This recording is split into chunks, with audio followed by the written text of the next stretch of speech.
안녕하세요. 오늘은 보내주신 자료, 아이캐피털의 아나스타시아 아모로소 코멘터리죠. 이걸 바탕으로 현재 시장 상황, 또 경제 전망 좀 깊이 들어가 보겠습니다. 네, 좋습니다. 요즘 뭐랄까 불확실성이 크잖아요. 그런데도 미국 경제랑 시장은 왜 이렇게 강한지 그 이유를 좀 파헤쳐 보는 게 이번 시간 목표입니다. 네, 맞아요. 그 핵심 요인을 찾아보는 거죠. 시작부터 좀 흥미로운데요. 지난 3월에 시장이 좀 조정받고 나서 그 이후 회복력이 상당했다는 점. S&P 500 지수도 반등했고. 네, 특히 그 AI 소프트웨어 분야는 연초 대비해서 벌써 12%나 올랐다고 하니까요. 그러니까요. 자료에서는 여전히 주식을 좀 가지고 있어야 할 이유가 충분하다. 뭐 이렇게 분석하고 있네요. 그렇죠. 근데 여기서 진짜 재밌는 건 시장 참여자들의 그 심리는 상당히 위축됐었는데 네. 실제 나오는 경제 지표들은 꽤나 견고했다는 거예요. 아, 그 괴리감이 있었군요. 네, 예를 들면 이번 분기 GDP 성장률 전망치만 해도 처음엔 2.3% 정도였는데 이게 뭐 3%까지도 이야기가 나오니까요. 그럼 이게 혹시 그 관세 문제 같은 거에 대한 우려가 좀 과했던 걸까요? 그럴 수 있다는 거죠. 그러니까 심리랑 현실 사이에 약간의 온도차가 있었다 이렇게 볼 수 있겠습니다. 무역 정책 관련해서는 그 피터 나바로 국장 발언도 있었죠. 거래를 성사시키고 협상을 계속하려는 확고한 의지가 있다. 네, 맞아요. 이런 메시지가 실제로 시장의 불안감을 좀 낮추는 효과가 있을까요? 어떻게 보세요? 네, 그건 상당히 중요합니다. 왜냐하면 협상 의지가 확고하다는 건 적어도 뭐 최악의 시나리오는 피하지 않겠냐 이런 안도감을 주거든요. 그렇군요. 그래서 이제 자료 분석처럼 이런 기조가 계속 유지가 된다면 중간중간 좀 안 좋은 데이터가 나와도 시장의 큰 흐름 자체를 막 바꾸기는 어렵지 않겠냐 이런 해석이 가능한 거죠. 그럼 인플레이션 쪽은 좀 어떤가요? 자료 보니까 핵심 PCE 물가 상승률 이게 한 2.5% 정도로 예상된다고 하고 또 유가나 임금 상승세도 좀 꺾이면서 압력이 낮아지고 있다 이런 분석이 있던데요? 네, 그건 상당히 긍정적인 신호죠. 연준 입장에서는 아무래도 금리 인상에 대한 부담을 좀 덜 수 있고요. 통화 정책에 여유가 좀 생긴다는 거군요. 그렇죠. 숨쉴 공간이 생기면 당연히 시장 전반에는 좀 좋은 영향을 줄 수 있겠죠. 이런 긍정적인 지표들 속에서 그럼 실제 투자자들은 지금 시장을 어떻게 보고 있을까요?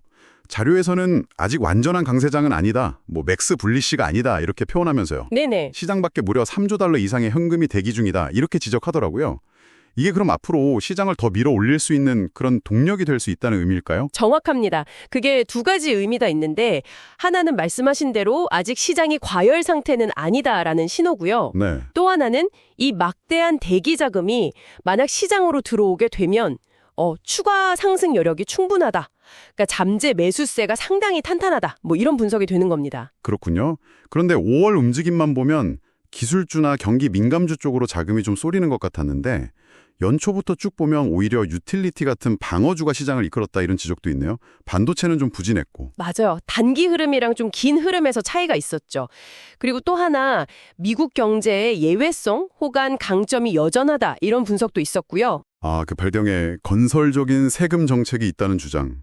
이건 어떻게 봐야 할까요? 네, 그게 미국의 낮은 법인세율을 강조하는 건데요. 명목세율은 21%지만 실제 기업들이 부담하는 실효세율은 한 18% 수준으로 다른 선진국들에 비해 상당히 낮거든요. 확실히 낮은 편이네요. 그렇죠. 그러니까 이게 결국 미국을 기업하기 좋은 환경으로 만들고 그게 투자 유치나 기업 이익 증대로 이어진다는 논리죠. 지금 뭐 관세 정책 같은 것도 결국은 자국 산업 보호하고 기업 환경 유리하게 만들려는 그런 큰 틀에서 해석하는 것 같아요. 그런데요, 시장 PAR이 다시 20배 이상으로 올라갔잖아요. 이 정도면 밸류에이션 부담이 좀 있는 거 아닌가요? 네, 그 지적도 충분히 나올 수 있죠. 근데 자료는 내년 예상 주당 순위 EPS가 약 37달러 정도 될 거다. 이 기대감에 엄청 주목하더라고요. 그러면서 이 숫자가 현재 높은 가격을 정당화하고 S&P 500 지수를 뭐 6천 이상으로 끌고 갈 수도 있다. 상당히 낙관적이던데요. 맞습니다. 핵심은 결국 그 미래 수익에 대한 믿음이에요. 그러니까 과거처럼 경제가 완전히 무너지냐 마냐 이런 식의 극단적인 위험, 뭐 이분법적 위험이라고 표현했는데 그건 좀 줄었다고 보는 거죠. 침체 가능성은 낮아졌으니 이제 기업 실적의 관건이다. 그렇죠. 기업들이 정말 예상만큼 이익을 내줄 수 있느냐 이게 중요해진 거죠. 만약 그 예상치가 어느 정도 실현된다면 현재 PER이 좀 높아 보여도 특히 대형주들은 여전히 투자할 만하다. 이런 계산이 나오는 겁니다. 그럼 기업들 자체의 움직임, 뭐 예를 들어 잉여 현금 흐름이라든지 자사주 매입 같은 건 어떤가요? 이것도 시장에 영향을 좀 주고 있나요? 네, 그것도 아주 중요한 포인트입니다. 자료에서도 사상 최대 규모의 기업 자사주 매입 승인이 이루어지고 있다고 하거든요. 사상 최대요. 네, 그러니까 기업 자체가 시장에서 굉장히 중요한 매수 주체 역할을 하고 있다는 거죠. 이것도 시장을 받쳐주는 힘이고요. 그렇군요. 게다가 기업들 마진, 그러니까 이익률 자체가 역사적으로 거의 최고 수준이라는 점. 이것도 뭐 관세 같은 외부 충격이 왔을 때 어느 정도 흡수할 여력이 있다는 걸 보여주는 거라서요. 시장 안정성에 도움이 되는 요인으로 보고 있습니다. 들어보면 결국 지금 시장은 뭐랄까 경제 펀더멘탈도 탄탄하고 기업들 이익 창출 능력도 좋고 여기에 정책적인 지원까지 맞물리면서 좀 낙관론이 우세한 그런 상황이라는 분석이네요. 네, 종합적으로 보면 그렇죠. 당신이 현재 시장을 판단할 때 단기적인 변동성 너머에 있는 이런 근본적인 요인들을 어떻게 봐야 할지 좀 생각해 볼 거리를 주는 것 같습니다. 맞습니다. 특히 아까 말씀드린 그 투자 심리랑 실제 지표 사이의 간극, 또 세금 같은 정책이 진짜 기업 경쟁력에 미치는 영향, 그리고 무엇보다도 그 미래 이익에 대한 기대감이 현재 높은 시장 가치를 어떻게 떠받치고 있는지 이런 부분들을 계속 주목해서 볼 필요가 있겠습니다. 그럼 마지막으로요. 이 분석을 바탕으로 당신이 한번 스스로에게 던져볼 만한 질문, 이걸로 마무리하면 어떨까 싶습니다. 네, 좋습니다. 현재 시장의 이런 낙관론이 자료에서 강조하듯이 미래의 수익 전망에 크게 기대고 있는 거라면 만약에요, 그 전망치가 예상보다 조금이라도 낮아지면 시장은 과연 얼마나 민감하게 반응할까요?